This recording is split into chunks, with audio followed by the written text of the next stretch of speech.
We know very little about the species that live down there. We know very little about the distribution of the biological communities. We don't know how these animals have adapted to living under this unbelievable pressure that exists down there. At the very bottom of the world, deeper than Mount Everest, is tall.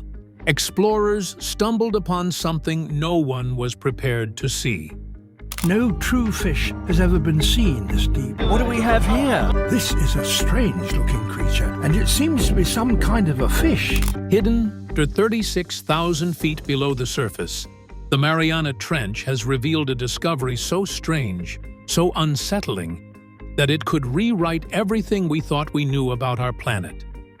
But the real question is, are we even ready to face what lies down there? Let's find out. Journey to Earth's deepest point. Far below the surface of the Pacific Ocean lies one of the most mysterious and extreme places on our planet, the Mariana Trench. Stretching nearly 11,000 meters, or about 36,000 feet, this trench sits east of the Philippines and plunges deeper than Mount Everest is tall. For centuries, the existence of such an abyss was only guessed at, but modern technology has revealed it as the deepest known point of Earth's oceans. To venture into this underworld is to leave behind everything familiar about life at the surface. The conditions within the trench are unlike anything we experience on land. Sunlight never penetrates those depths, leaving the waters in a state of permanent darkness. The temperature drops to freezing levels, chilling the environment to the point where only highly adapted organisms can endure it. The pressure is perhaps the most intimidating factor of all. At the bottom, it reaches hundreds of times stronger than what we feel at sea level.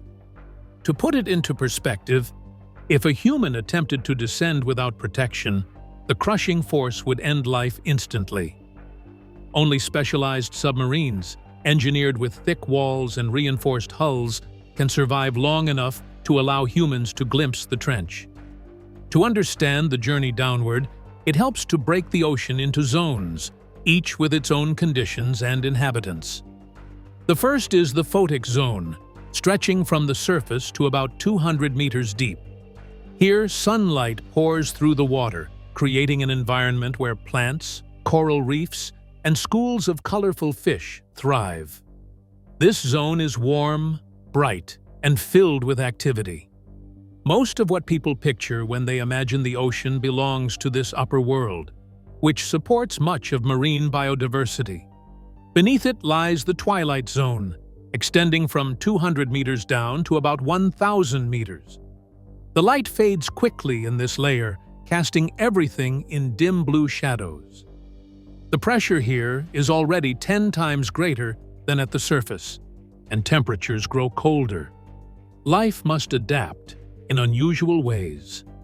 Long, ribbon-like oarfish glide through the gloom, while fragile sea angels drift with delicate wing-like fins. Creatures of the twilight zone often have large eyes to catch the last traces of sunlight, or reflective bodies to blend with the darkening waters. Below this begins the midnight zone, a place where no sunlight reaches at all. This region begins around 1,000 meters deep and stretches downward into almost unimaginable darkness. The only light comes from organisms themselves, glowing through bioluminescence. Lanternfish, anglerfish, and other deep dwellers use these glowing signals to lure prey, confuse predators, or attract mates. One of the most remarkable residents is the magna pinna squid, with arms that can stretch 6 meters long, resembling delicate ribbons flowing through the blackness. Another unusual inhabitant is the blobfish, whose gelatinous body allows it to withstand the immense pressure of this environment. Descending further brings us into the abyss, beginning around 4,000 meters below the surface. The water here hovers just above freezing, and the landscape is dominated by endless plains of soft mud. Few structures break the monotony, and food is scarce, often drifting down as tiny fragments from the waters above. The creatures that survive here have adapted to endure near starvation and constant cold. The abyss may appear barren, but even here life persists in remarkable forms.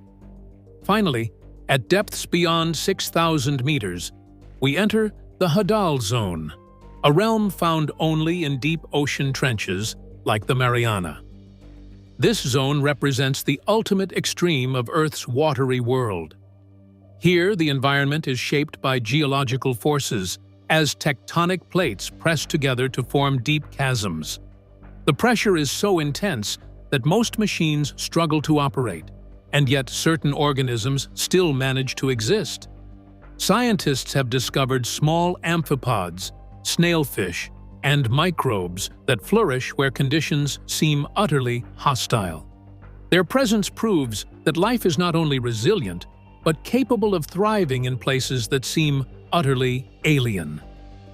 But life isn't the only thing waiting in these depths. What lies hidden in the seafloor mud could rewrite our understanding of Earth itself. Secrets buried in the seafloor.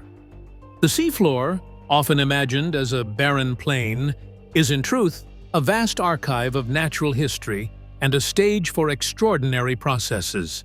Its surface and hidden layers record the passing of life, the cycling of carbon, and the quiet persistence of ecosystems that flourish even in the darkest waters. One of the most fascinating elements of the seafloor is the slow accumulation of material known as marine snow. This snow is not made of frozen water, but of tiny fragments drifting endlessly down from the surface. Every day, the ocean receives a shower of microscopic particles, the remains of plankton, the waste of fish, and even the occasional fragments of sharks that sink after death. What begins as organic matter near the surface eventually settles in the stillness of the depths, coating the bottom with a fine, soft mud. Over centuries, this layer grows, holding within it the record of countless generations of marine creatures. The thickness of this mud can be astonishing. In certain regions, the sediment has built up to more than a kilometer, or about 3,000 feet. Layer upon layer forms a natural archive, much like the rings of a tree or the strata of a canyon wall. Each section reveals information about climate, ocean currents, and the changes in life over thousands of years. Beyond its role as a record, these layers serve another purpose of global importance. They act as massive carbon sinks. The carbon once carried within living creatures becomes trapped in the depths, locked away in the mud, preventing it from returning quickly to the atmosphere. This slow burial helps regulate the Earth's climate, giving the seafloor a role not just as a passive resting place, but as an active guardian of planetary balance. Among the most striking phenomena hidden in the mud plains of the deep are the events known as whale falls. When a giant whale dies and its immense body drifts down to the seafloor, it transforms the surrounding area in extraordinary ways. The fall of such a carcass is a rare event, but its impact is immense. What was once a barren stretch of sediment suddenly becomes a center of activity, teeming with life that gathers to feed and survive. The first to arrive are the large scavengers. Sharks, drawn by the scent of decay, circle and tear away at the flesh. Alongside them, hagfish wriggle into cavities, feeding on the soft tissue. This initial wave strips much of the carcass, but it is only the beginning of the transformation. Soon after, worms, snails, and other small organisms settle in, feeding on what remains. They graze across the surface, while colonies of bacteria thrive in the nutrient-rich environment. These bacteria break down oils and fats within the bones, releasing chemicals that sustain entire communities of creatures. The process is not brief. A single whale fall can support ecosystems for years, sometimes even decades. Long after the flesh has been consumed, the skeleton continues to provide a foundation. Specialized species, many of which are rarely seen elsewhere, depend on the bones for food and shelter. Tiny worms bore into the skeleton, while bacterial mats spread across the remaining surfaces. Over time, the site evolves from a scene of active feeding into a stable habitat, one that continues to nurture life until every trace of the whale is absorbed back into the seafloor. What makes these falls especially fascinating is the way they illustrate nature's ability to recycle even the largest of creatures. A whale, in its lifetime, plays a vital role in ocean ecosystems through its feeding and migration. In death, it continues to shape the environment, sustaining an entire chain of life that would not otherwise exist in such desolate depths. In this way, the end of one giant gives rise to countless smaller lives, reinforcing the cycle that has sustained the oceans for millions of years. But deeper still, past these fragile ecosystems, lies Challenger Deep, the deepest pit on Earth, and a target for explorers chasing more than just science. Challenger Deep, where few have gone. The story of Challenger Deep begins in 1960, when Swiss oceanographer Jacques Piccard and United States Navy Lieutenant Don Walsh descended into its abyss aboard the bathyscaphe Trieste. This pioneering journey marked the very first time humans had reached such unimaginable depths. The Trieste was unlike any vessel built before, with thick walls and a heavy steel sphere designed to withstand the massive pressure. Their descent lasted nearly 5 hours, and when they finally touched the silty bottom, they became the first witnesses to the deepest known part of the planet. Their stay was brief, limited by the technology of the time, but their achievement opened the door to a new era of deep-sea exploration. For decades after Piccard and Walsh's historic dive, Challenger Deep remained largely untouched. Its remoteness and the extreme conditions made further attempts rare. It was not until 2012 that the next great milestone occurred. Filmmaker and explorer James Cameron undertook a solo dive to the bottom in a custom-designed submersible called the Deep Sea Challenger. Unlike earlier missions, his vessel was equipped with high-definition cameras and sampling tools, allowing him to document the seafloor in unprecedented detail. Cameron's dive captured both video footage and physical samples, providing scientists with valuable material to study. His achievement was remarkable not only for the technological feat, but also because he went alone, enduring the long descent and isolation in one of the most hostile environments on Earth. The following decade saw renewed interest in Challenger Deep, as explorers and engineers developed new vessels capable of repeated journeys. Among them was American explorer Victor Vescovo, who piloted the Limiting Factor, a submersible designed for multiple dives to extreme depths. Beginning in the late 2010s, Vescovo made several descents to Challenger Deep, each one collecting data, mapping the terrain, and gathering scientific samples. His missions went beyond symbolic achievement, turning exploration into a systematic program of research. The Limiting Factor was not limited to a single journey but could withstand repeated expeditions, a major leap forward compared to the fragile nature of earlier craft. Through his efforts, Challenger Deep shifted from being an unreachable mystery to a site of ongoing investigation.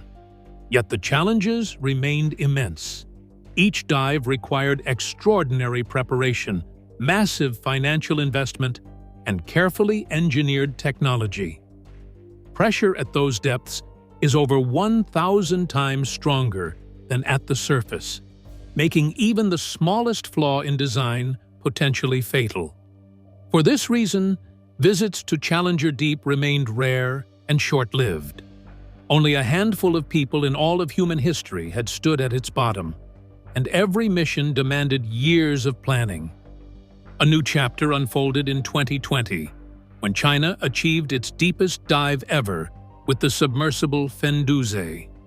This mission marked the country's most ambitious step into deep-sea exploration. The dive successfully reached Challenger Deep, carrying a crew that was able to record observations and conduct experiments.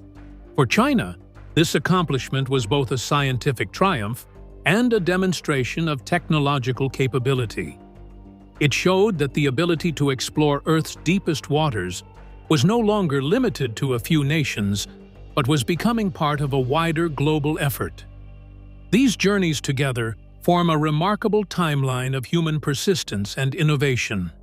From Picard and Walsh's first daring plunge in 1960, to Cameron's bold solo dive, to Vescovo's systematic research missions, and finally to China's entry into the depths with Undersea, each chapter has pushed the boundaries of what is possible. Every expedition has revealed that Challenger Deep is not just a remote trench but a proving ground for technology, endurance, and human curiosity. But unlike past one-time dives, China isn't stopping. What they're deploying next could permanently change who controls the ocean's secrets. The rise of deep-sea robots. For centuries, the crushing depths of the sea were considered inaccessible, a place too hostile for human survival and too complex for technology to conquer. The first turning point of this modern era came in 2020 when China's crewed submersible Undersea carried 3 aquanauts to the bottom of the ocean. By 2024, China unveiled an innovation that promised to transform the field entirely. Instead of relying on large vehicles with human passengers, researchers began deploying shoebox-sized autonomous robots capable of operating independently. These machines had no cables tethering them to ships at the surface. They were self-powered, equipped with internal energy systems strong enough to endure journeys lasting hours or even days. This shift marked a new philosophy in exploration. The deep sea would no longer be approached through singular, extraordinary dives, but through fleets of small, repeatable machines. Instead of sending one craft at immense cost, dozens or even hundreds of robots could be launched together, each covering a different section of the ocean floor. Their data could be combined to form a detailed picture of vast areas, something no single vessel could ever achieve. The design of these robots reflected the diverse environments they were built to study.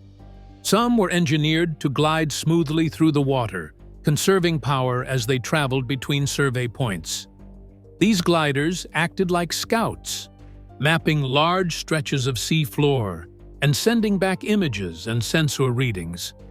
Others were constructed to crawl directly along the sediment, moving slowly but steadily as they examined the mud plains and collected samples. These crawlers provided close-up views of life in the abyss, from tiny amphipods to microbial mats living in complete darkness. The benefits of fleets were not limited to their adaptability. Cost was another crucial factor. Large submersibles required enormous investments, both to construct and to operate. In contrast, small robots could be built at lower expense, allowing more of them to be deployed at once. If one was lost, the mission could still continue, unlike with a crewed dive where failure might mean catastrophe. This made the exploration process both safer and more sustainable, opening the door for more frequent missions rather than once-in-a-decade achievements.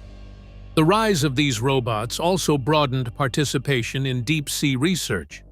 Previously, only the most powerful nations or wealthiest institutions could afford to explore the trenches. Now, with smaller and less costly machines, more universities and scientific groups could take part. This democratization of technology meant that discoveries would not be limited to a handful of players, but could become a truly global endeavor. The information gathered could enrich studies of climate, geology, marine biology, and even the future of sustainable resource use. The success of these fleets depends heavily on how the robots are made. Each unit is designed with materials that can withstand extreme pressure, often using titanium alloys and reinforced composites that will not collapse under the crushing weight of the ocean. Their outer shells are smooth and rounded to reduce stress points, while interior compartments are filled with pressure-resistant housings to protect delicate electronics. Power is supplied by advanced lithium batteries that can function reliably in freezing temperatures and run for long periods without recharge.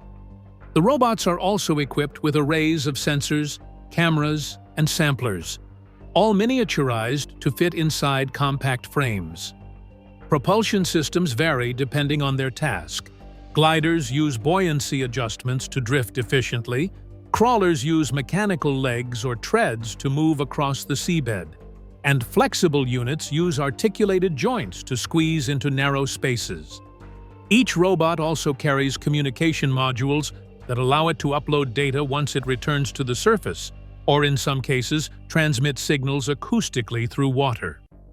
Building such machines requires expertise in robotics, marine engineering, and materials science, with every part carefully tested before deployment. But what exactly are these machines searching for? The answer lies in resources that could fuel the future or destroy our planet. Treasures and dangers of the deep. Far below the sunlit surface, strange ecosystems thrive in conditions of crushing pressure, freezing temperatures, and complete darkness. One of the most fascinating discoveries is the existence of cold seeps. Unlike hydrothermal vents that spew out hot fluids, cold seeps leak methane and hydrogen sulfide from cracks in the seafloor. While these gases would be toxic to most life forms, they actually sustain entire ecosystems in the deep. Giant clams, tube worms stretching several feet long, and thick colonies of mussels survive here through a unique partnership with microbes. These microbes convert the seep's chemicals into energy, providing food for the larger creatures. This process, called chemosynthesis, allows life to flourish in total darkness without sunlight. It is a reminder that life can adapt to even the harshest conditions, and it offers clues about how organisms might exist on other planets with extreme environments. Another treasure of the deep is methane hydrate, often called fire ice. This remarkable substance forms when methane gas becomes trapped inside cages of frozen water molecules under high pressure and low temperature. The result looks like ordinary ice, but when lit, it burns with a bright flame. Methane hydrate holds enormous potential as a future energy source. Estimates suggest there could be more energy locked in these deposits than in all the world's known coal, oil, and natural gas reserves combined. However, the promise of this resource comes with immense danger. Extracting methane hydrate could destabilize the seafloor, triggering underwater landslides and tsunamis. Even worse, if large amounts of methane escape into the atmosphere, it could act as a powerful greenhouse gas, worsening climate change far more than carbon dioxide. Alongside gas deposits, the seafloor is scattered with polymetallic nodules, strange, potato-sized rocks that slowly form over millions of years. These nodules are packed with valuable metals such as cobalt, nickel, copper, and manganese. All of these are essential for building the batteries that power electric vehicles, smartphones, and renewable energy technology. With the world moving toward a green energy transition, demand for these metals has never been higher. Mining them from the ocean floor might appear to be the perfect solution. Yet this brings us to the greatest danger of deep-sea mining. Extracting nodules or drilling into methane hydrates will not be a clean process. Mining machines scraping across the seabed create vast plumes of sediment that spread out and smother fragile habitats. Tiny creatures that live on or just above the seafloor can be wiped out instantly, destroying food chains that took centuries to develop. Waste plumes from mining operations can drift even farther, spreading chaos across deep-sea ecosystems that scientists barely understand.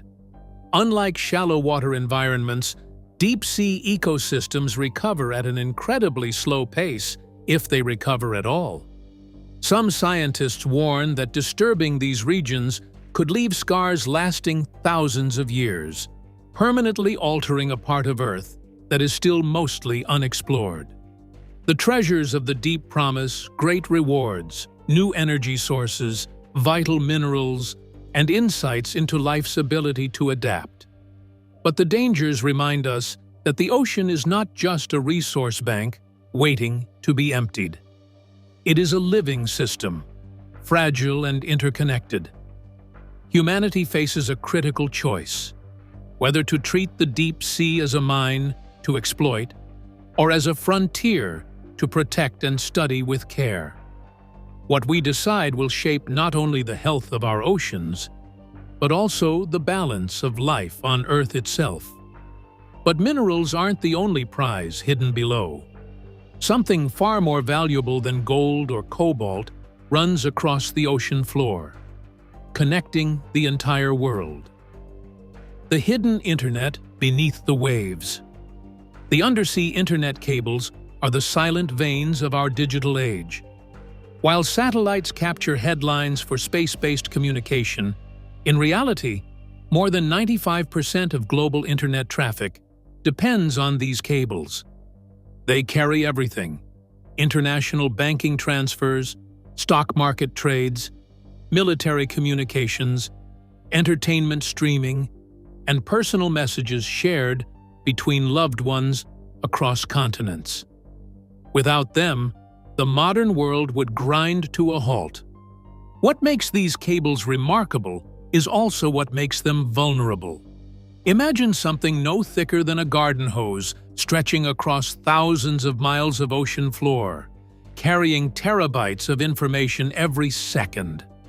They are wrapped in protective layers of steel and insulation, but those defenses are designed only for natural pressures, not for deliberate attack. A single ship dragging an anchor, an earthquake shifting the seabed, or even a curious shark mistaking the cable for prey can cause a break. And when it happens, it isn't just an inconvenience. Whole countries can experience massive slowdowns or complete digital blackouts until repairs are made. Fixing these lifelines is a daunting task. Specialized ships are dispatched to the site of the fault, often guided by undersea robots that scan the seabed to pinpoint the damage. Once found, the cable is hauled to the surface, where engineers painstakingly splice the fibers together before lowering it back into the depths. Sometimes the repair takes days, other times, weeks. During that downtime, millions of people are reminded that their connection to the wider world depends on something fragile, hidden, and far away. But as serious as natural breaks can be, the growing shadow of human interference looms even larger. Geopolitical tensions have turned these cables into targets of suspicion. In recent years, reports of Russian submarines and research vessels navigating close to critical cable routes have raised alarms in Europe and North America. Was it simple research or reconnaissance for potential sabotage?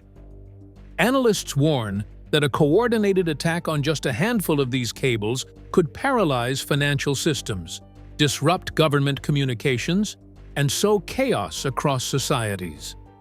Adding to these fears, China unveiled a deep-sea robot in 2025 described as a cable repair system. Officially, the machine's purpose was noble, helping to mend breaks in areas too deep for divers. Yet, defense experts quickly pointed out the darker possibility. The same technology could be used not to repair, but to cut. Unlike the obvious damage caused by storms or anchors, a deliberate, covert strike could leave no clear fingerprints, making it difficult to assign blame or even realize sabotage had occurred. The idea that nations may already be experimenting with ways to quietly tamper with the digital nervous system of the world has transformed the seabed into a new frontier of silent conflict. The cables themselves reveal a paradox. On one hand, they are technological marvels, thin strands of glass carrying beams of light that cross entire oceans, allowing a message typed in New York to reach Tokyo in less than a second. On the other hand, they are shockingly fragile, vulnerable to weather, accidents, and human ambition. Their quiet presence beneath the waves makes them almost invisible. Yet they may be the single most important infrastructure humanity has ever built. If satellites were wiped out tomorrow, the world could still function. But if enough of these cables were severed, modern civilization would be brought to its knees in hours. Banks would freeze, stock markets would halt, emergency services would falter, and global communication would collapse into silence. For something so vital, their hidden and precarious existence forces us to ask, in a future shaped by rival powers and unpredictable technology, can the invisible lifelines of our digital world truly remain safe beneath the sea? While the West cuts funding, China is racing ahead, building bases, training scientists, and securing dominance in this last unexplored frontier. A new geopolitical frontier. China is preparing to establish a permanent base 2,000 meters underwater, a project that could reshape global influence in the deep sea.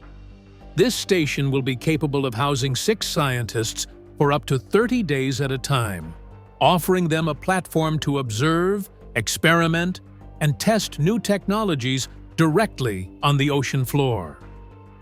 For many, the project resembles a space station, only this one is anchored in the crushing darkness of the deep sea rather than orbiting above the Earth. The value of such a facility lies in its ability to host long-term experiments that would be impossible on short dives. Tools, sensors, and robotic systems can be tested in the very environment they are meant to operate in. Scientists living in the base will also be able to monitor ecosystems in real time, recording how life functions under constant high pressure, near freezing temperatures, and without sunlight. Staying underwater for extended periods could reveal secrets about marine organisms that survive in these harsh conditions, information that may benefit fields from biotechnology to medicine. Beyond scientific discovery, the project demonstrates China's broader ambition. Over the past decade, the country has invested heavily in deep-sea research laboratories, ocean engineering facilities, and robotics programs. It is also attracting global talent, bringing in experts from across the world to contribute to its projects. This steady investment creates a network of knowledge and innovation that rivals the space programs of leading nations. By pushing forward with underwater bases, China is positioning itself as the first mover in a field that could dictate the future of energy, communication, and even national security. In sharp contrast, the United States is reducing its investment. Budget cuts to the National Oceanic and Atmospheric Administration have discouraged many scientists, forcing them to either leave research altogether or seek opportunities abroad. With less funding and fewer programs, America risks falling behind in an area that is becoming increasingly important for global influence. Where one nation advances, the other retreats, leaving a widening gap. The strategic implications are immense. Whoever controls deep-sea access will have a stronger hand in securing vital resources like polymetallic nodules, in monitoring or even disrupting undersea cables, and in setting the terms for international exploration. A permanent base at such depths gives China not just a research advantage, but also the potential to shape the rules of the game. If Beijing can establish reliable underwater living quarters, it can extend its reach into areas where few others can follow. Yet, with all these ambitions comes a warning. The deep sea is not an empty void waiting to be claimed. It is home to ecosystems that have evolved over millions of years, adapting slowly to stable conditions. Disturbing these fragile environments could cause damage that lasts far longer than any scientific gain. Mining, construction, and even continuous human presence may alter habitats in ways scientists cannot yet predict. Once lost, such ecosystems may never recover. What do you think about the race to control the deep sea? Will it bring progress or create irreversible damage?